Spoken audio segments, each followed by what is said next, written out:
আলহামদুলিল্লাহ মাহফিলে আসার জন্য মানুষের অন্তরে এখন মহাব্বত জাগছে, ঠিক না ঠিক? বাধা নাই, বাধা নাই, বাধা আছে? ও ভাই মাইক নিয়ে গেছে সামনের থেকে, মাইক নিয়ে গেছে, কয় হুজুর কথাবার্তা সাবধানে কইয়েন, নাও যাওয়ার টাইমে গাড়ি সহ উল্টে দেবে, ঠিক না ঠিক? ওই জালিম আছে, জালিম আছে না? ওই জালিম উৎখাত হয়ে গেছে, উৎখাত হয়ে গেছে, ঠিক না ঠিক? ঠিক না ঠিক? আমি একটা শোলক বলি, একটা শোলক বলি, শুনবেন আপনারা? এক এলাকায় ছিল এক জালিম বদমাইশ, মানুষকে খুব জ্বালাইতো, খুব কষ্ট দিত, চুরি চামারি বদমাশি দালালি বাটপারি গুন্ডামি লুচ্চামি যত রকমের কাজ ছিল সব তাকে দিয়া হইছে। মরার সময় এখন চিন্তা করলো আমি যদি মরে যাই, অগরে জালানের লোকটা আমার কোনো সার্গিত রাখি নাই। কথাটা ভালো করে বোঝেন, কথা বলেন না, আমি কোনো সার্গিত রাখি নাই, তো অগর আমার মরার পরেও যাতে করি ওরা কষ্ট পায় এই কাজটা করে যাবে, ঠিক না ঠিক? কথা কইন, কথা কইন। আপনারা আমাকে চিনেন, আমি আপনাকে চিনি। কোন কোন এলাকা যাইয়া বলছি আপনাদের দেশের আমি জামাই না, আপনারাও আমার কেউ শোষণ না, তো এখানেও তাই আপনারা আমার সব কলিজার টুকরা। আমি আগে বলতাম শরীফপুরের মানুষেরা কত ভালোবাসে আমাকে, জান্নাত যদি দাও গো আল্লাহ পাই যেন সেদিন তাদেরকে। কারণ আল্লাহর কথা জান্নাত, আল্লাহর কথা যদি হক হয়, সত্য হয়, তাহলে অন্তত যা করি আর না করি, যেই কোনো অপরাধ করি, গুনাহ করি, পাপ করি, আল্লাহ পাক 6টা জান্নাত দিবে, বলে আল্লাহু আকবার। কারণ মান বানা লিল্লাহি মাসজিদান বানাল্লাহু লাহু বাইতান ফিল জান্নাহ। কার কথা? কার কথা? আল্লাহর কথা, আল্লাহর কথা। রাসূল সাল্লাল্লাহু আলাইহি সাল্লাম বলছেন কোন ব্যক্তি যদি আল্লাহর ঘর মসজিদ নির্মাণ করে, আল্লাহ পাক তার জন্য জান্নাতের ভিতরে একটা বালাখানা তৈরি করে। সুবহানাল্লাহ। আমার এই গুনাহগার হাত দিয়ে 6টা মসজিদ নির্মাণ হয়েছে, সকলে চিৎকার দিয়ে বলি আলহামদুলিল্লাহ। মসজিদ বানানের আইডল আল্লাহ আমাকে বানিয়েছে, সকলে বলি আলহামদুলিল্লাহ। সকল প্রশংসা কার? তাহলে ওই ঘটনাটা বলি, আপনারা কি মন খারাপ করবেন? আপনারা কি বেজার না খুশি? আচ্ছা আমি আসছি, কারা কারা বেজার একটু হাত উঠান তো। আর আজ খুশি কারা কারা একটু হাত উঠাইয়া দেখান। মাশাআল্লাহ, আলহামদুলিল্লাহ, আল্লাহু আকবার। হাত উঠায় রাখেন আল্লাহ। এই হাতগুলিকে আল্লাহ এই ডান হাতে তুমি জান্নাত দিয়া দিও। আল্লাহুম্মা আতিনি কিতাবি বিয়ামিনি ওয়া হাসিবনি হিসাবান ইয়াসিরা। সকলে বলি আমিন।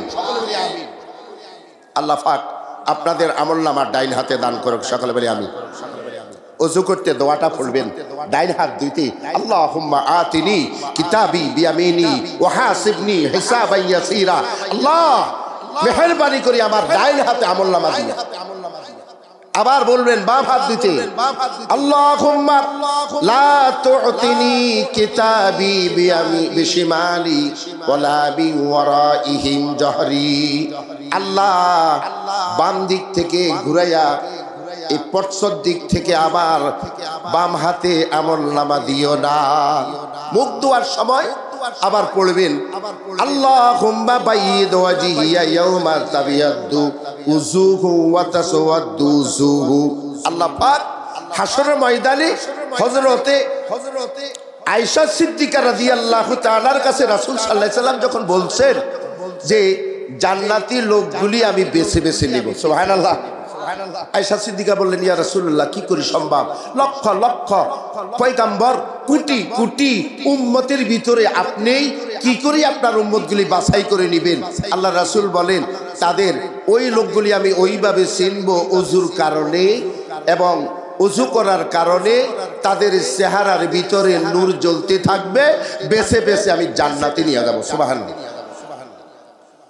ওই ভদ্রলোক বৃদ্ধ লোকটা মৃত্যুর সময় যখন গনিয়ে আসছে তখন বলে আমার তো কোনো সারগীত রাখি নাই, এই এলাকার ভিতরে অনেক কষ্ট ক্লাস মানুষকে দিলাম, মরার পরে শান্তি থাকবা ওই শান্তিটা আমি দিব না। মুরব্বীদেরকে ডাকছে, এলাকার ময় মুরব্বী যারা আছে ওদেরকে ডাকছে, ডাইকা তাদেরকে বলতেছে আমার একটা শেষ ওসিয়ত, তোমাদেরকে অনেক জ্বালাইছি, অনেক কষ্ট দিছি, এখন আমার এক ওসিয়তটা তোমরা রাখো। তো বললো কি ওসিয়ত? ভাই আমি যে অন্যায় করছি এ অন্যায়তে মাটি দিলে এটা পোষাইব না, আমার যদি মাটি দাও তাহলে বইটাই তো পয়সাই গেলাম, কিন্তু আমার তোমাদের কাছে আমার অনুরোধ, আমার তোমাদের কাছে দাবি, আমি মরার পরে আমার মাটি দিও না ভাই। তাহলে কি করব? কয় 3 রাস্তার মাথায় নিয়া পাছার তলে বাঁশ দিয়া খাড়া করাইয়া থিও। আমার ভাষা বুঝেন তো আপনারা? আই কিন্তু আর ভাষায় কই না, আই যদি আর ভাষা ওয়াজ করি আপনারা এক কান ওয়াজও বুঝতেন না, বুঝছেননি? এখন ওই মুরব্বীরা মারা গেছে পরে এলাকার সরল সহজ মানুষগুলি ওরা 3 রাস্তার মাথায় নিয়ে পাছার নিচে বাঁশ দিয়া খাড়া করে, আর আত্মীয় স্বজন যাইয়া থানায় যাইয়া কেস করলো। এলাকার ময় মুরব্বীরে আগে আমার বাপে জ্বালাইছে, অনেক কষ্ট দিয়েছে, দেখেন আমার বাপটার কি শাস্তিটা দিতেছে। আরে কবর না দিয়া মানুষ হলো আশরাফুল মাখলুকাত, ওদের কবর না দিয়া যা অন্যায় করছে এটা আল্লাহর সাথে বুঝবে, কিন্তু এই দুনিয়াতে এইভাবে তাকে কষ্ট দিতেছে, এটা কি ঠিক করছে? এলাকায় পুলিশ এসে সব বুড়াকে ধরে নিয়ে গেছে। বুঝছেন কথাটা? বোঝার জন্য বলি, বুঝান, আপনাকে বুঝাইয়া দিতেছি। সামনে ওয়াজ তো বড় বড় বক্তাদের সামনে শুনছেন, আমি ওয়াজিন না, আমি বক্তাও না, আমি এলাম তক্তা, নোয়াখাইলা তক্তা। আমার কথা এইভাবে ফাটামারা কথা। এখন দইরা নিয়ে গেছে থানায়, সালান দিচ্ছে, জেল টেল খাইটা। তারপরে যখন তারা আসলো, আসার পরে কয় শালা কেমন বদমাইশের বদমাইশ, ওই দুনিয়াতে থাকতে জ্বালাইছে, মরার পর অন্য জ্বালাইয়া গেছে। বুঝছেন কার কথা কইছি? বুঝছেন? বুঝতে বাকি আছে। এখান থেকে দাঙ্গা খায়া আপাজান চলে গেছে ভারতে যাওয়ার পরেও বাংলাদেশটারে উলট পালট করতেছে। এই সুতা ওই সুতা ডক্টর ইনুজ যখন ক্ষমতায় বসলো, সাথে সাথে আনসার লীগ আসলো। কিলিক এরা আপনারা কোন কিলিক? আনসার লীগ আসলো সংসদ ভবনের সামনে এবং গণভবনের সামনে। তারা লুইটা পাইটা বসছে, ছাড়বে না, উৎখাত করে দিবে সব ষড়যন্ত্র। ঠিক তবে ঠিক। এরপরে হলো আবার শ্রমিকদেরকে লাগাই দিছে যে সালমানের প্রমাণ 30,000 কোটি টাকা ব্যাংক থেকে লুটপাট করছে। ঠিক তবে ঠিক। ওই ফ্যাক্টরির ওখান থেকে উনি কানেক্ট করে কইয়া দেয় তোমরা এই আন্দোলন করো। রিক্সা লীগ এবং আনসার লীগ, শ্রমিক লীগ, কুত্তা লীগ, যত রকমের আছে সবগুলিকে দাপে দাপে ঠিক করছে। ঠিক না ঠিক? মাহফিলে যেতে পারি নাই, জায়গায় জায়গায় বাধা দিস। এরপরে আবার হলো ইসকন লীগ। ঠিক না ঠিক?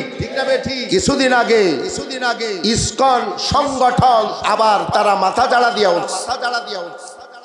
ইসকন সংগঠন তারা একজন বিধর্মী উগ্রপন্থী হয়ে আমার দেশের একজন মুসলমান যে আইনের লোককে একজন কি আইনজীবী না সাইফুল ইসলাম কি নাম জানি, আর আলিফ সাইফুল এগুলি কথা বলতে বলতে আবার মাঝে মাঝে ভুলে যায়। সাইফুল ইসলাম আলিফকে নির্মমভাবে নিঃসঙ্গভাবে হত্যা করছে, এটার জন্য মায়া লাগছে আমার দেশের স্বাধীনতা পতাকা। ঠিক না ঠিক? আমার দেশ স্বাধীন হয়েছে 30 লক্ষ শহীদের বিনিময় এই বাংলাদেশ স্বাধীন হয়েছে। ঠিক না ঠিক? আর সেই স্বাধীনতা পতাকাকে তারা অমর্যাদা করে তাদের গেরুয়া পতাকা লাগিয়ে আমাদের দেশের মান সম্মান ক্ষুণ্ণ করেছে। তাতে করে দাদা বাবুর কষ্ট হয় নাই। ঠিক না ঠিক? দাদা বাবু ওখান থেকে বুবু জানরে নিয়ে খুব মজ করতেছে আর বুদ্ধি পরামর্শ করে একবার একটা যে ইস্যু নিয়ে বাংলাদেশে গন্ডগোল সৃষ্টি করে। ঠিক না ঠিক? আমরা আমাদের দেশের জামাল ছেলেরা, আমাদের দেশের ছাত্র জনতা এবং গ্রামীণ সমস্ত মানুষ এক হয়ে যখন হুঙ্কার দিয়েছে, বাতিল এই দেশ থেকে উৎখাত হয়ে গেছে। ঠিক না ঠিক? এখন মাহফিলে কোনো বাধা নাই, মাহফিলে কোনো বাধা নাই। শুধু বলে মাহফিল কমিটি বলে হুজুর ইসকনের কথাটা একটু বলেন। আমাদের দেশে বাংলাদেশ স্বাধীনের পর থেকে 1952 সালে ভাষা সৈনিকের আন্দোলনের পর থেকে হিন্দুকে মেনে নিয়েছে মুসলমান, মুসলমানকে হিন্দুরা মেনে নিয়েছে। ঠিক না ঠিক? ভাই ভাই হিসাবে আমরা বাংলাদেশে বসবাস করি।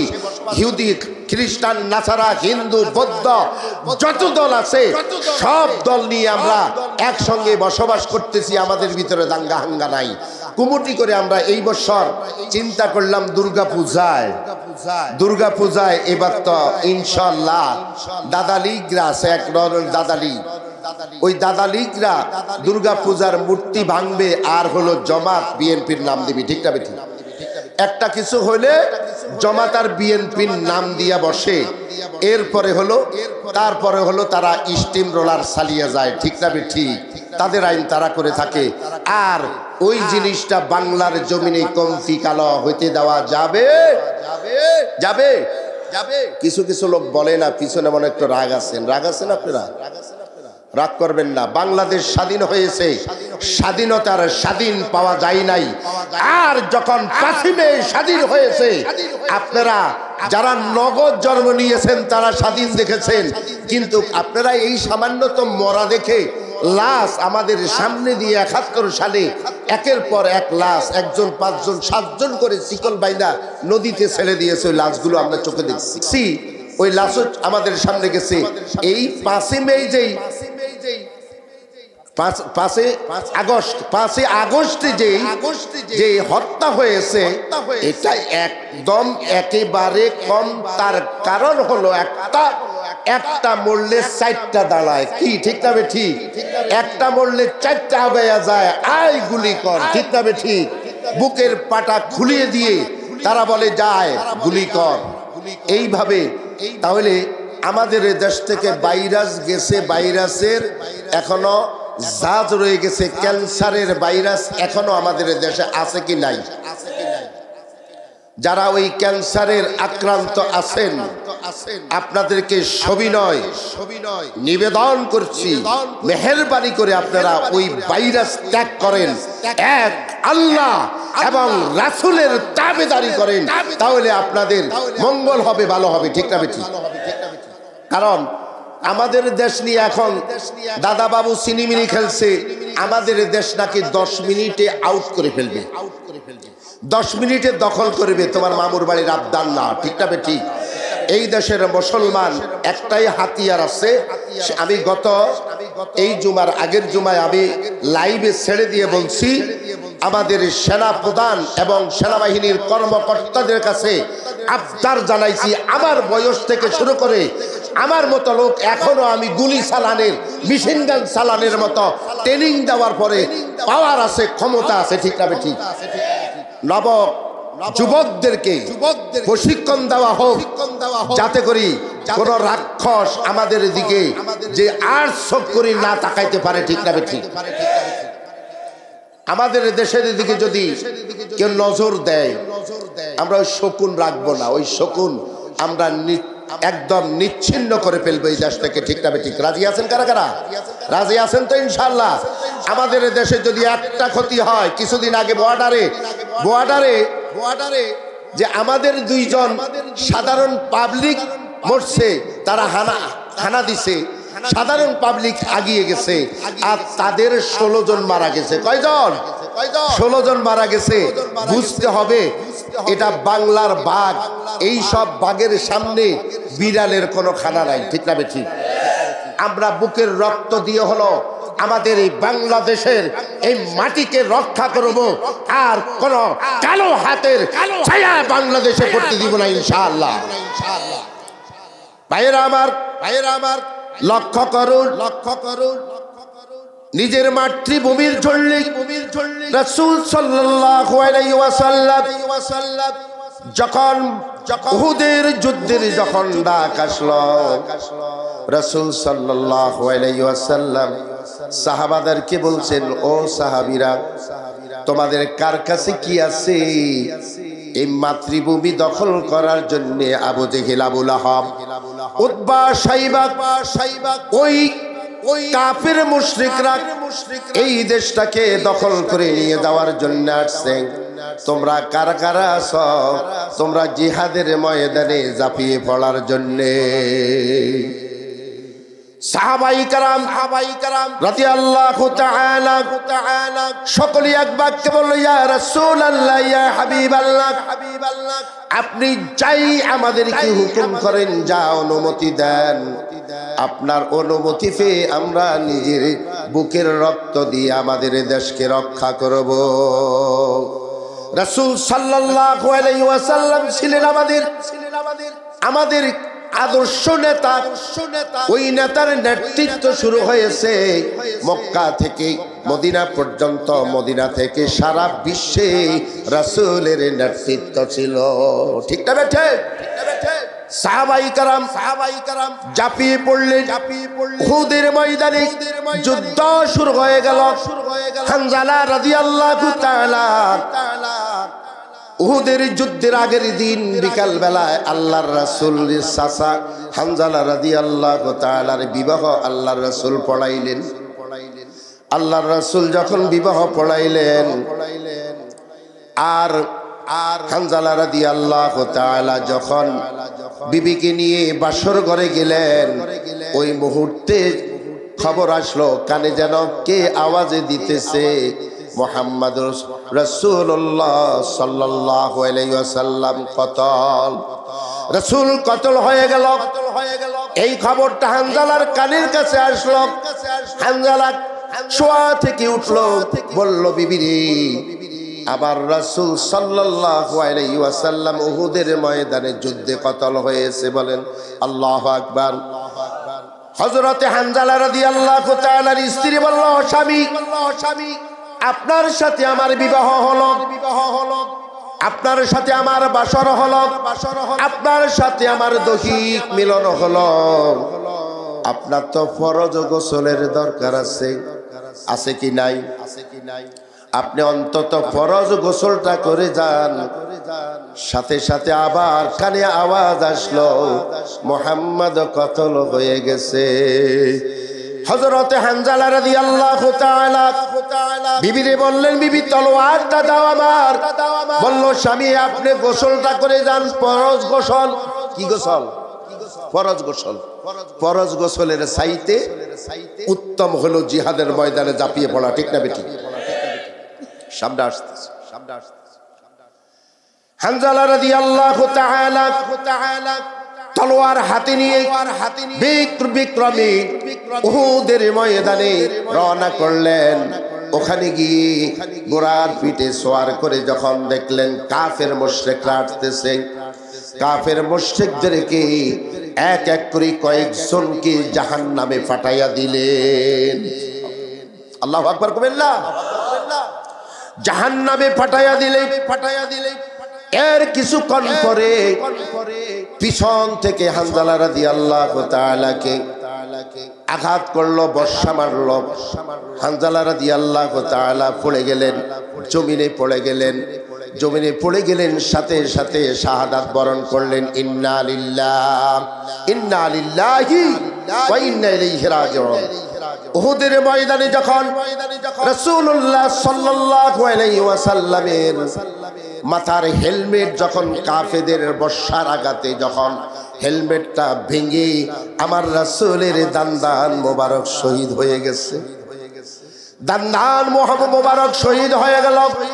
রাসূল সাল্লাল্লাহু আলাইহি ওয়াসাল্লাম জমিনে বসে গেলেন। সাহাবায়ে কেরাম চতুর্দিক থেকে তাকে বেষ্টন করে রেখেছেন।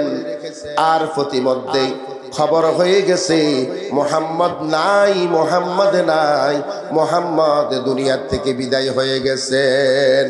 সকাল মদিনা, সারা দেশে মদিনা আনাচে কানাচে খবর হয়ে গেল মুহাম্মদ দুনিয়ার থেকে চলে গেছে। একজন মহিলা দৌড়াইতে দৌড়াইতে আসতেছে। পাশে একজন জিজ্ঞাসা করলো, ও মহিলা কোথায় যাও? বলল উহুদের ময়দানে যাই। বলল উহুদের ময়দানে যায় লাভ নাই, তোমার স্বামী তো শহীদ হয়ে গেছে। বলল আমার স্বামী শহীদ হয়ে গেছে জানতে যাই না। বলল সামনে বলো নবী কেমন আছে? সামনে অগ্রসর হলো। আর একজন জিজ্ঞাসা করতেছে, মহিলা কোথায় যাও? বলল উহুদের ময়দানে যাই। ওই ব্যক্তি বলল উহুদের ময়দানে গিয়ে কোনো লাভ নাই, কারণ তোমার ছেলে, দুইটা ছেলে যে উহুদের ময়দানে যুদ্ধের জন্য পাঠাইছ, ওই দুই ছেলে তোমার শহীদ হয়ে গেছে। মহিলা বলল, ও ভাই, আমার স্বামী শহীদ হয়েছে, ছেলে শহীদ হয়েছে, বাবা শহীদ হয়েছে, এই কথা জানার জন্য যাই না। একবার বলো আমার দিনের নবী মুহাম্মদুর রাসূলুল্লাহ কেমন আছে? আল্লাহর নবী, মায়ার নবী গো, আপনি নবী আমার জীবনের জীবন। আল্লাহর নবী, মায়ার নবী গো, আপনি নবী আমার জীবনের জীবন। রাহমাতাল লিল আলামিন, আপনি নবী উম্মতের জামিন। রাহমাতাল লিল আলামিন, আপনি নবী উম্মতের জামিন। গুনাহগার উম্মতেরি জান ওগো নবীজি, আপনি নবী আমার জীবনের জীবন। আল্লাহু আকবার। মহিলা দৌড়াইতে দৌড়াইতে উহুদের প্রান্তরে গেল। যাওয়ার পরে দেখলো সাহাবায়ে কেরাম আল্লাহর রাসূলকে ঘিরায়া রাখছেন। নবীর ওই অবস্থায় ওই মহিলা সাহাবাদেরকে বললেন, আমাকে একটু জায়গা করে দাও। বলল, ও মহিলা, তোমার আদরের দুই সন্তান শহীদ হয়ে গেছে, তোমার স্বামী শহীদ হয়ে গেছে, তোমার বাবাও শহীদ হয়ে গেছে। মহিলা বলে, কে শহীদ হয়েছে আমি জানতে চাই না, আমি চাই আমার দিনের নবী কেমন আছে, আমাকে একটু জানাও, আমি শান্তি হই। আল্লাহু আকবার করেন না। সাহাবায়ে কেরাম এক সাইড হয়ে গেল, বুঝতে পারল দুনিয়ার কোনো মহাব্বত না, সন্তানের মহাব্বত না, এবং বাবার মহাব্বত না, স্বামীর মহাব্বত না, সকলের চাইতে আমার নবীর মহাব্বত তার অন্তরে বেশি। হযরতে হুযায়ফা রাদিয়াল্লাহু তাআলা, হানজালা রাদিয়াল্লাহু তাআলা যখন শহীদ হয়ে গেলেন, তার স্ত্রী হাতে মেহেদি, ওই মেহেদি অবস্থায় উহুদের ময়দানে দৌড়াইলেন। আল্লাহর রাসূল দেখলেন, যখন একটু সুস্থ হইলেন, এই নতুন বধূ আসছে যখন মেহেদি হাতে, বলল, ও নতুন বধূ, মনে হয় তুমি বাসরঘর থেকে মনে হয় মাত্র চলে আসছো, কেন আসছো, কি জন্য আসছো? বলল, ইয়া রাসূলুল্লাহ, ইয়া হাবিবাল্লাহ, আপনি কি আমাকে চিনেন না? আপনি কি আমাকে চিনতে পারেন নাই? ওগো রাসূল, গতকালকে বিকাল বেলায় আপনার চাচা হানজালা রাদিয়াল্লাহু তাআলার সাথে আবার বিবাহ পড়াইয়া দিছেন। আল্লাহু আকবার। ইয়া রাসূলুল্লাহ, ইয়া হাবিবাল্লাহ, আমি জানতে পারলাম আমার স্বামী হানজালা রাদিয়াল্লাহু তাআলা উহুদের ময়দানে শহীদ হয়েছে। ওগো রাসূল আমি আপনার কাছে এই জন্য আসছি, আমার স্বামীর জন্য ব্যথা নিয়ে আসি নাই, স্বামীর দুঃখে আমি আসি নাই, একটা কথা আপনাকে জানানোর জন্য আমি আসলাম। রাসূল সাল্লাল্লাহু আলাইহি ওয়াসাল্লাম বললেন কি কথা? হানজালা রাদিয়াল্লাহু তাআলার স্ত্রী বললেন ইয়া রাসূলুল্লাহ ইয়া হাবিবাল্লাহ, শরীয়ত মোতাবেক আমাদের বিবাহ হয়েছে, বাসর হয়েছে, আমার স্বামী আমার সাথে গতকালকে মেলামেশা করলো। আমার স্বামী যখন শুনলো মুহাম্মদ কতল হয়ে গেছে, কে যেন তার কানের কাছে বলল, আমার স্বামী ওই অবস্থায় ফরজ গোসল বাদ দিয়ে যুদ্ধের ময়দানে ঝাঁপিয়ে পড়ল এবং 3 ওয়াক্ত নামাজ আমার স্বামী পড়তে পারে নাই। ইয়া রাসূলুল্লাহ ইয়া হাবিবাল্লাহ, আমি আসছি আমার স্বামী, আমি জানি শহীদের গোসল লাগে না, কিন্তু আমার স্বামী ফরজ গোসল তার বাকি রয়েছে, ফরজ গোসলটা আমার স্বামীকে করাইয়া নিবেন। সুবহানাল্লাহ। রাসূল সাল্লাল্লাহু আলাইহি ওয়াসাল্লাম বললেন ও সাহাবীরা, হানজালা রাদিয়াল্লাহু তাআলার লাশ কোন জায়গায়, তার লাশটা বের করো।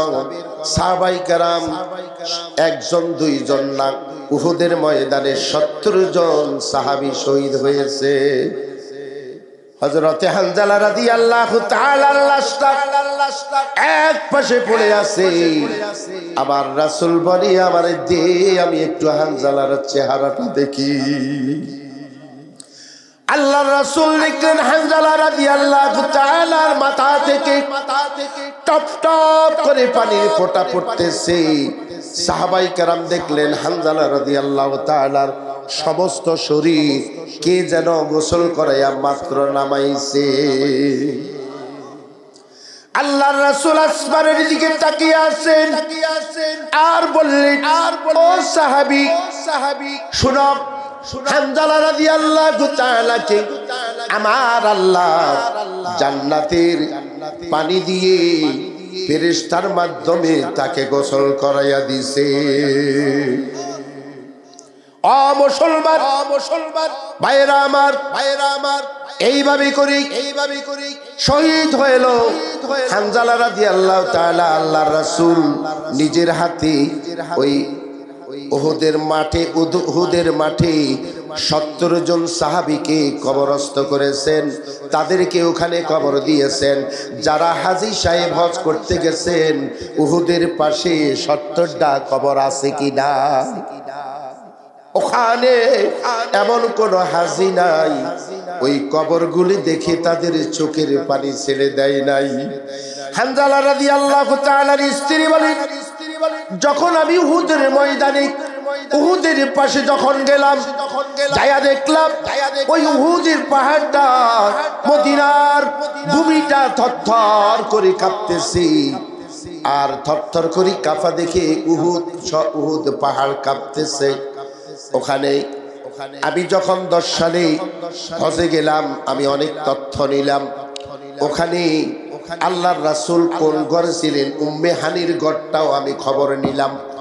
আর ওখানে যখন 70 জন সাহাবী শহীদ হলেন এবং উহুদ পাহাড় সম্পর্কে জানলাম, একজনকে প্রশ্ন করলাম, ভাই উহুদ পাহাড়টা এরকম লাল বর্ণ কেন, খয়েরি হলো কেন?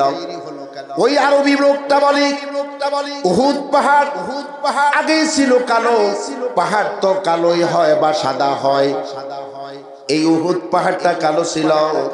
আমার রাসূল সাল্লাল্লাহু আলাইহি ওয়াসাল্লামের দান মোবারক শহীদ হওয়ার পরে তার ব্যথায় ব্যথিত হয়ে উহুদ পাহাড়ের রং পরিবর্তন হয়ে গেছে।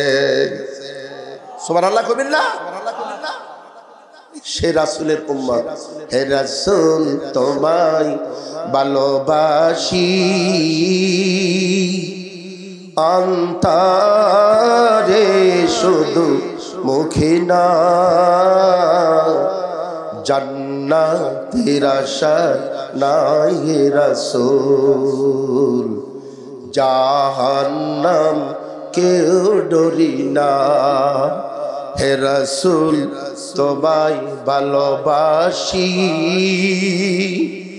অন্তরে শুধু মুখে না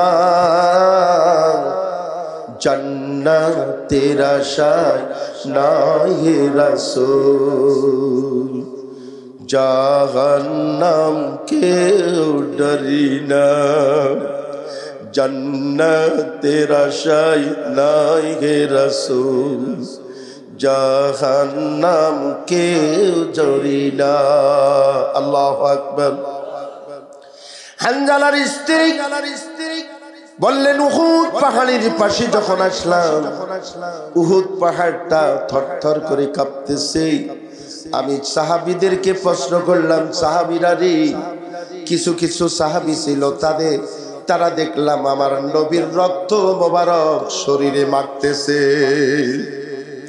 রক্ত মোবারক ওখান থেকে নিয়ে সেটে সেটে খাচ্ছে একজন সাহাবী আল্লাহর রাসূলের রক্ত মোবারক খেয়েছেন আমার রাসূল বলল উনি হলো আমার আহাল আমার রক্ত যার শরীরের ভিতরে সে আমার আহাল আল্লাহ পাক তোমাকে জান্নাতের জন্য কবুল করো আমার ভাইরা সাহাবায়ে কেরাম দেশের জন্য এইভাবে করি সাহাবায়ে কেরাম এইভাবে করে নিজের জীবন পর্যন্ত দিয়েছেন আমাদের দেশের জন্য ইসলামের জন্য শহীদ হইছে কি হয় না আমাদের দেশে শহীদ হইছে কি হয় নাই আমাদের দেশে এরকম লোক আছিল যারা শহীদ হয়েছে আমাদের দেশে আরেকটা পাশির ঘটনা আপনাদেরকে বলবো আপনারা কি বিরক্ত হচ্ছেন হ্যাঁ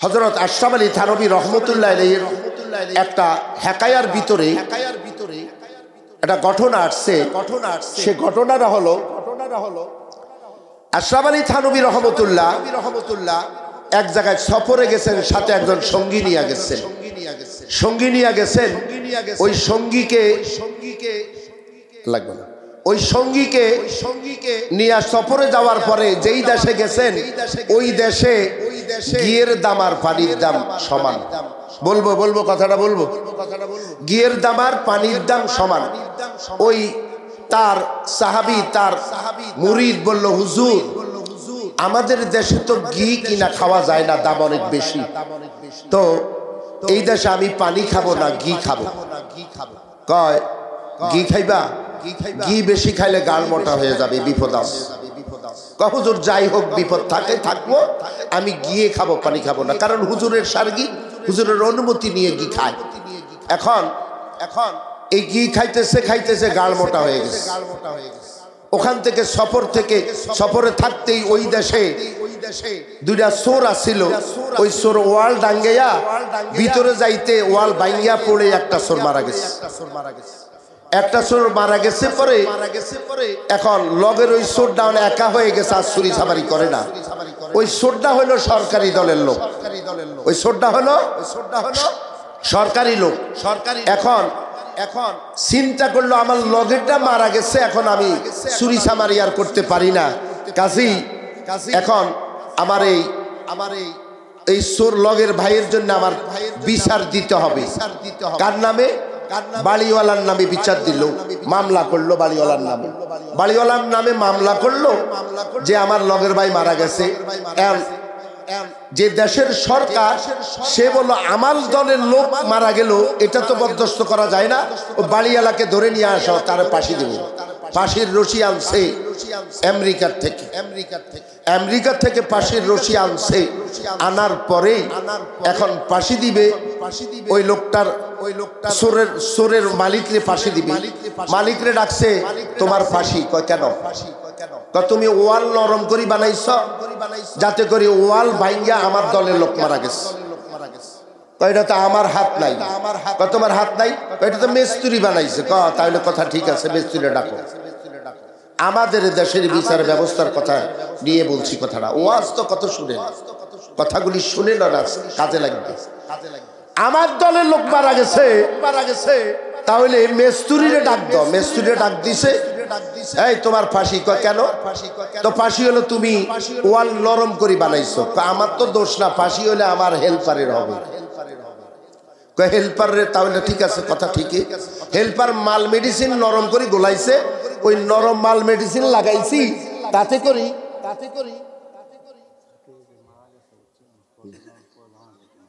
আচ্ছা বলবেন, ওই যে আমার হেল্পার হলো মশলা নরম করলো, হেল্পারে ডাক দিছে তোমার ফাঁসি। কেন? তুমি যে মশলা নরম করছো গাঁথনি ভালো হয় নাই, আমার দলের লোক মারা গেছে, তোমার ফাঁসি। বললো স্যার তাহলে আমার দোষ না। কার দোষ? কয় এই বাড়িতে যে হাতি পালে হাতিওয়ালার দোষ। কয় হাতিওয়ালার দোষ কেন?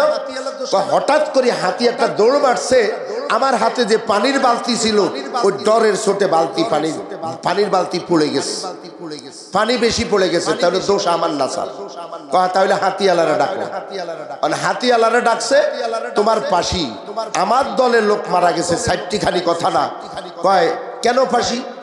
তোমার হাতি যখন দৌড় দিছে এইভাবে এই ঘটনা। বললো তাহলে স্যার দোষ আমার না, দোষ হইল এই বাড়ির মাতবরের মেয়ে। মানি মাতবরের মেয়ে ওই হাতে আর পায়ে হলো নুপুর পরে আসছে, উপর থেকে যখন লাফ দিয়া নিচে পড়ছে, নুপুরের শব্দে আমার হাতি ভয় পাইছে, ভয় পাইয়া হলো দৌড় দিছে। তাহলে এই মাতবরের মেয়ের ফাঁসি হওয়ার দরকার। কথাটা ঠিক। এখন মাতবরের মেয়েরা ডাকলো তোমার ফাঁসি। কয় কেন? কয় তুমি যে এই নুপুর আলা ঝুনঝুনি আলা নুপুর ফুটছ, এই নুপুর পরাতে এই ঘটনা হয়েছে, তাহলে আমার দলের লোক মারা গেছে, ফাঁসি তোমার। কয় তাহলে ফাঁসি আমার হবে না। কয় কার হবে? ফাঁসি হইলে স্বর্ণকারের হবে। কয় স্বর্ণকারের ফাঁসি হবে। কয় স্বর্ণকারের ফাঁসি মানি? আমি স্বর্ণকাররে বলছি এত ঝুনকা মুনকা দিও না, কারণ হাঁটতে সরে শব্দ পাবে, সরে চুরি করবে। ওর গেটআপের জন্য একটু পানি, ওর গেটআপ বাড়ানোর জন্য আমার স্বর্ণের, আমার অলংকারের ভিতরে সেই ঝুমকা লাগাইছে। এখন বিচার হইলে ওই স্বর্ণকারের বিচার হবে, ফাঁসি হবে। কয় ঠিক আছে, তাহলে ঠিক আছে, স্বর্ণকারের ডাকবো। স্বর্ণকারের ডাক দিছে পরে স্বর্ণকার যখন আসলো, স্বর্ণকারের ঘাটটা সারাদিন স্বর্ণ গালাইতে গালাইতে চিকন হয়ে গেছে। আমেরিকা থেকে যেই পাশের রশি আনছে, স্বর্ণকারের গলায় দেওয়ার পরে ওই রশিটা বের হয়ে গেছে, স্বর্ণকার নিচে টুপুস করে পড়ে গেছে। আল্লাহু আকবার। স্বর্ণকার পড়ে গেল। এখন রাজা বলতেছে ফাঁসির রায় এটা কোনোদিন বাদ হবে না। যেহেতু রশি আমেরিকা থেকে আনছি, দাদাগর থেকে রশি আনছি, এই ফাঁসি কার্যকর করতে হবে মোটা গলাওয়ালা একজন লোকানো। ওই আশরাফ আলী থানভী রহমতুল্লাহ ওই সারগিতের ঘাটটা হইল মোটা, ফাঁসির রশি বরাবর তার ঘাটটা। এখন চিন্তা করে টাকায়া বের করলো আশরাফ আলী থানভী রহমতুল্লাহ, ওই সারগিতরে বের করলো। তাকে যখন ফাঁসির অর্ডার হলো, এখন বলে হুজুর আমার উপায় কি? হারামজাদা, আগে বলছি ঘি খাইস না, এত বেশি সস্তা পাইয়া ঘি খাইছস, খাওয়ার পরে এখন ঘাল মোটা হয়েছে, এই দেশের বিচার নাই। আগে বলছি পানির চাইতে যেই দেশে ঘিয়ের দাম বেশি, ওই দেশে বিচার নাই। ঠিক না বেটি? এখন বলে হুজুর একটা পলিসি বের করেন, একটা পলিসি তো বের করতে হবে। কয় চিন্তা করিস না, আল্লাহ তো কোরআনের এলেম দিয়েছে, আমল দিয়েছে, আল্লাহ হিকমত শিখাইছে। ঠিক না ঠিক? তাহলে হুজুর এখন বাঁচার উপায় কি? কয় আয় যখন ফাঁসির রায় হয়ে যাবে, ফাঁসির রায়ের পরে আমি বলবো ওরে ফাঁসি দিয়েন না, ফাঁসিটা আমারে দেন। তুই কবি আমারে দেন, আমি কব আমারে দেন। এখন বাদশাহ বেহুশ হইয়া যাবে। এখন বাদশাহ দেখলাম যখন ফাঁসির কাস্টুরিতে সারগিত রে আনলো, মুরিদ রে আনলো, আনার পরে এখন পীর সাহেব আশরাফ আলী থানভী রহমতুল্লাহ বলেন ওরে ফাঁসি দিয়েন না, এই রশিতে ফাঁসি আমারে দেন। মানি মানি টানি নাই, ওর ফাঁসি হবে না, ফাঁসি আমার দেন। এখন বেকায়দা পড়ে গেছে, ফাঁসি দিব একজন রে, হে মরতে চায় না, হেও মরতে চায়, ও মরতে চায়, কারণটা কি? এখন উজির যে পাঠাইলে, উজির যাও আশরাফ আলী থানভী রহমতুল্লাহর কাছে, ঘটনাটা কি জানো? আশরাফ আলী থানভী রহমতুল্লাহ বলল, হুজুর মানুষ ফাঁসির কাস্টুরিতে যায় না, আর আপনারা যে প্রতিযোগিতা লাগছেন ফাঁসির কাস্টুরিতে যেতে, কারণটা কি? কারণ কিছু নাই, বলা যাবে না। কনা হুজুর আমার কাছে দয়া করে বলেন। বলবো, কথাটা কারো কাছে বলতে পারবে না। না বলবো না হুজুর, ওয়াদা করলাম মুরিদ হইলাম, ওয়াদা করলাম মুরিদ হইলাম। হুজুর বলি জানো, যে ফাঁসির রশিটা আনছে, এই ফাঁসির রশিতে যে ফাঁসি দিয়ে মারা যাবে সরাসরি জান্নাতে যাবে। উজির কয় সর্বনাশ, চুরি চামারি করলাম আমি, রাস্তায় 10 কোটি টাকা দিছে, 1 কোটি টাকা ব্যয় করে 9 কোটি টাকা বালিতে খাটের নিচে রাখছি, ঠিক না বেটি? ওরা কয় না আপনারা জানেন না, রাস্তা বানাইতে কইছে রড দিয়া, ওখানে বাঁশের কঞ্চি দিয়া বানাইছি, ঠিক না বেটি? অন্যায় করলাম আমি, দোষ করলাম আমি, এলাকায় ফাঁসি হইব হুজুরগ, এটা কোনোদিন হয় না। হুজুরগ তো দেখতে পারে না, হুজুরগ আরো কথা বলবো, আসলে আমার সময় যেটা দিছে এই সময় হয় না, কথাটা বলছেন। এখন আলোচনা যাই নেই, এখন উজির যাইয়া বাদশার কাছে বলতে, বাদশাহ সাহেব, বাদশাহ হুজুর, এই হুজুর গো ফাঁসি দিবেন না, ফাঁসিটা আমারে দেন। কয় কি আমার উজির ফাঁসি হইল তোমার? ওই ফাঁসি তোমার হইলে আমি কারে নিয়ে চলবো? না হুজুর, মেহেরবানি করি আপনার পায়ে ধরি, আমাকে এই রশিতে ফাঁসি দেন। কয় কারণ কি? কারণ বলা যাবে না হুজুর, আপনার পায়ে ধরি, আমাকে এই রশিতে ফাঁসি দেন। কয় কারণ কি? বা কারণ বলতে হবে। হুজুর কারণ যদি বলি আপনিও পাগল হয়ে যাবে। আগার সারে লাগাও হাত, বললেন সারা কে ইব্রাহিম আজা আজার, বললেন সারা কে ইব্রাহিম আজা আজার। আল্লাহু আকবার। এখন উজির বলে, হুজুর ঘটনাটা আপনার কাছে বলি, কিন্তু ফাঁসি আমার ধার্য। কথা হইলে ঘটনাটা আগে বল, শুইনা লই। বলে রাজার কাছে, বলে হুজুর এই ফাঁসিতে এই রশিতে যারে ফাঁসি দিবেন ওই সরাসরি জান্নাতে যাবে, কোনো বাধা নাই। সুবহানাল্লাহ। বাদশাহ কয় কি? দুনিয়ার সব বদমাশি আমি করলাম, হুদাহুদি ট্রাইব্যুনাল প্রতিষ্ঠিত করে সাধারণ নির্ভেজাল মানুষকে ফাঁসি দিলাম, ঠিক না বেঠি? এই ঘটনা কার মাঝে আসছে বলবো। এখন এটা শেষ করি, এটা আমি তো আগে বলছি, ওয়াজ কি হবে না, এগুলাই ওয়াজ কাজে লাগবে, কাজের কথাইগুলি।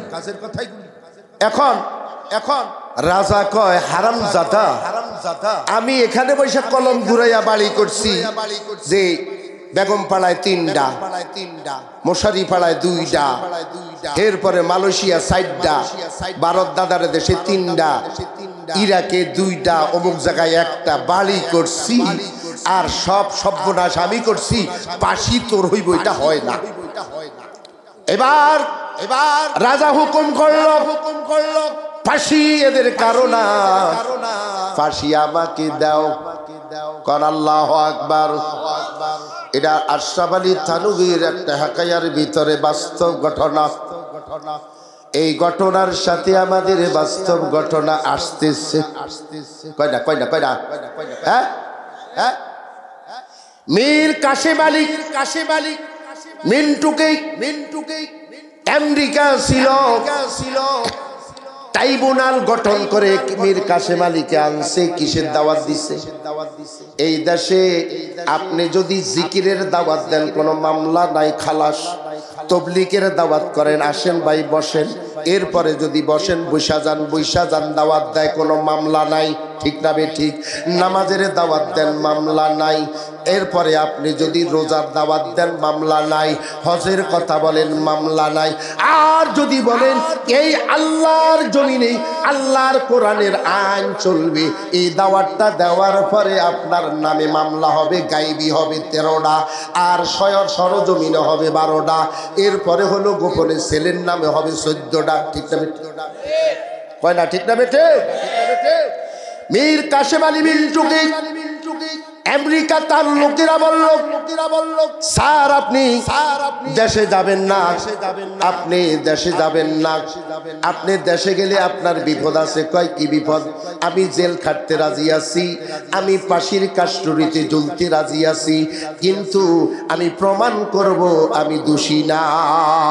মীর কাশেম আলীকে যখন বাংলাদেশে আনল, ট্রাইব্যুনাল গঠন করে যখন তাকে ফাঁসির অর্ডার হলো, ফাঁসির অর্ডারের পরে যখন লম্বা কাহিনী বলতে যাব না, যখন তার ফাঁসির দিন ধার্য করা হলো, আর তাকে যখন যেই জেলখানার জেলার সাহেব তাকে একটা কাগজ লিখে দিছে, হুজুর ফাঁসির আগে আপনার মনে যা আশা আছে ওই আশাটাও পূরণ করব, এই কথাটা যখন ট্রাইব্যুনাল যখন জেলখানার জেলার সাহেব বলে দিয়েছে, কাগজটা পকেটে রাখছেন মীর কাশেম আলী।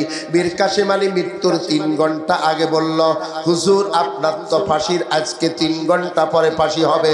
মীর কাশেম আলী বলল 3 ঘন্টা যেহেতু আমার আছে, এখনো সময় আছে, কাজে আমি অন্তত 2 ঘন্টা ঘুমাইয়া ফ্রেশ মনে আমার আল্লাহর কাছে চলে যাব। মীর কাশেম আলী 2 ঘন্টা ঘুমানোর পরে 2 ঘন্টা ঘুমানোর পরে যখন ভিতরের যখন কয়েদিরা তাকে ডাক দিল, যখন তাকে ডাক দিল, হুজুর উঠেন, বলল ঠিক আছে। উঠল, উঠার পরে বলল ফাঁসির কাস্টডির দিকে রওনা করলো। বলল হুজুর আপনি একলা যেতে পারবেন না, পুলিশ আছে, আপনাকে পুলিশে ধরে নিয়ে যাইবে। বলল না, আমাকে পুলিশে ধরবে না, পুলিশ ধরা লাগবে না, আমি একলাই যাইয়া আমি ফাঁসির কাস্টডিতে দাঁড়াবো, একাই আমি ফাঁসির কাস্টডিতে দাঁড়াবো। এই কথা বলেই রওনা করলো। পুলিশ বাধা দিল, পকেট থেকে কাগজটা বের করে জেলারের কাছে পাঠাইলো, লিখে জেলার সাহেব আমার শেষ আবদার হলো আমি নিজে নিজে হেঁটে হেঁটে গিয়ে ফাঁসির কাস্টডিতে গিয়ে ফাঁসিতে আমি যে খাড়াইতে চাই। এই কথাটা জেলার সাহেব তার শেষ আশাটা পূরণ করার জন্যে লিখে দিলেন। বাস্তব ঘটনা, এগুলি কোনো বানানো ঘটনা না। মীর কাশেম আলীকে যখন লিখে দিলেন, লিখে দেওয়ার পরেই তখন জেলার সাহেবের কাছ থেকে যখন আনলো, পুলিশে বলল দেখো আমাকে কেউ ধরা লাগবে না, আমি হেঁটে হেঁটে গিয়ে আমি ফাঁসির কাস্টডিতে দাঁড়িয়ে আমি ওখানে ফাঁসি দিব, ফাঁসি দিয়ে মারা যাব, তাতে করে আমার কোনো আপত্তি নাই, তোমাদের বাধা নাই, ধরাও লাগবে না। এখন পুলিশ ডাক দিয়া বলে হুজুর কত মানুষকে ফাঁসির জন্য যখন অর্ডার হয় কান্নাকাটি করে, ফাঁসির কাস্টডিতে যায় না, আর আপনি একলা একলা হেঁটে হেঁটে ফাঁসির কাস্টডিতে আপনি যাইতেছেন, তার কারণটা কি বুঝতে পারলাম না। মীর কাশেম আলী বলল ও ভাই আমি দেখতেছি যে ফাঁসির কাস্টডি, যে ফাঁসির রশিটা টানায়া রাখছ, ওই ফাঁসির রশি না রে আমার আল্লাহ রাব্বুল আলামিন ফেরেশতাদেরকে পাঠাইছেন ফুলের মালা নিয়ে। সুবহানাল্লাহ কইবেন না? ও ভাই আমার আল্লাহ রাব্বুল আলামিন আপনাকে আমাকে দুনিয়াতে পাঠাইছেন, আপনাকে আমাকে পাঠাইছেন দ্বীনের জন্য জিহাদ করতে। আল্লাহর কোরআনে বলছে, আমি বলি না, ইন্নাল্লাহা আশতারা মিনাল মুমিনিনা আনফুসাহুম ওয়া আমওয়ালাহুম বিআন্না লাহুমুল জান্নাহ ইউকাতিলুনা ফি সাবিলিল্লাহি ফায়াকতুলুনা ওয়া يقتلون وعدا عليه حقا في التوراة والإنجيل والقرآن ومن أوفى بعهده من الله فاستبشروا ببيعكم الذي بايعتم به وذلك هو الفوز العظيم আমার আল্লাহ রাব্বুল আলামিন আপনার আমার জান আর মালের বিনিময়ে জান্নাত বিক্রি করছেন বলেন সুবহানাল্লাহ জান দিছে কে উঠাউঠি করেন কা বন্ধ করে দিব প্রধান বক্তা রয়ে গেছে জানের মালিক কে আর মৌতের মালিক কে আল্লাযী খালাকাল মাউতা ওয়াল হায়াতা লিয়াবলুয়াকুম আইয়ুকুম আহসানু আমালা ওয়া হুয়াল আজিজুল গফুর আল্লাহ পাক মৃত্যু দেন মৃত্যু ঘটান কে হায়াত দেন কে আমার আল্লাহ রাব্বুল আলামিন বলেন ও দুনিয়ার মানুষ আমি দুনিয়াতে তোমাদেরকে পাঠাইছি আর পাঠানোর পরে আমি পাঠাইছি দুনিয়াতে তোমাদেরকে আর তোমাদের জান আর মালের বিনিময়ে আমি জান্নাত তোমাদের কাছে বিক্রি করে দিলাম আল্লাহু আকবার আচ্ছা বলেন আল্লাহ যদি জান আর মালের বিনিময়ে আমাদেরকে জান্নাত দেয় কারা কারা আমরা রাজি আছি হাত উঠাই জান দেখ আল্লাহু আকবার ইউকাতিলুনা ফি সাবিলিল্লাহ ফায়াকতুলুনা ওয়া ইউকতালুন আল্লাহ পাক বলছেন যখন তোমাদের মাঝে দ্বীনের জন্য জিহাদের ডাক আসবে তখন তোমরা ওখানে গিয়ে কতল করতে থাকবে এরপরে হলো ইউকাতিলুনা ফায়াকতুলুন এরপরে তুমি নিজে কতল হয়ে যাবে আমার কাছে তোমরা ফিরে আসবে ওয়ালা তাকুলু লিমান ইউকতালু ফি সাবিলিল্লাহ আমওয়াতুম বাল আহইয়া ওয়ালাকিন লা তাশউরুন আল্লাহ পাক বলেন তোমরা ওখানে মরবে না তোমাদের মওত নাই তোমরা মরবে না তোমরা দুনিয়ার থেকে আসবে জান আর মাল যখন আমার জন্য ব্যয় করবে আমি আল্লাহ পাক তোমাদেরকে মৃত্যু দিব না শুধু পরিবর্তন ঘটাবো আমি আল্লাহ তোমাদেরকে এরপরে আমি তোমাদেরকে জান্নাত দিয়া দিব তোমরা মৃত্যু যদি হয়ে যাও শহীদ হয়ে যাও আমার আল্লাহ রাব্বুল আলামিন বলেন ওয়ালা তাকুনু লিমান ইউকতালু ফি সাবিলিল্লাহি আমওয়াতুম বাল আহইয়াউম ওয়ালাকিন লা তাশউরুন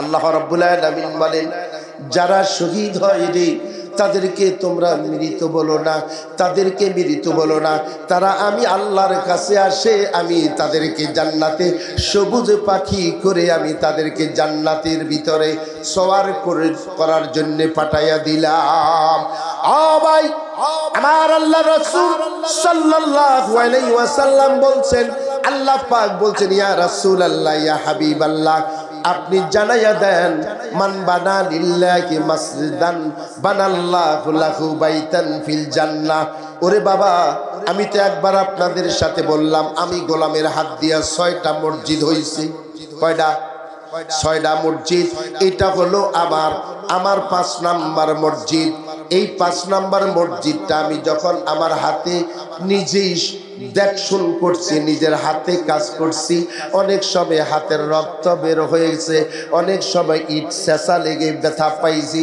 অনেক সময় কাজ আমি নিজের হাতে করছি কারণ মসজিদ আমি এটাই মনে করি আমার আল্লাহর ঘরের কাজ আমার মতো গোলাম করতে পারে এটাই আমার বড় কপাল ঠিক না ঠিক কারা কারা রাজি আছেন জান্নাতে আমার সাথে যাওয়ার জন্য হাত উঠাইয়া দেখান আল্লাহু আকবার।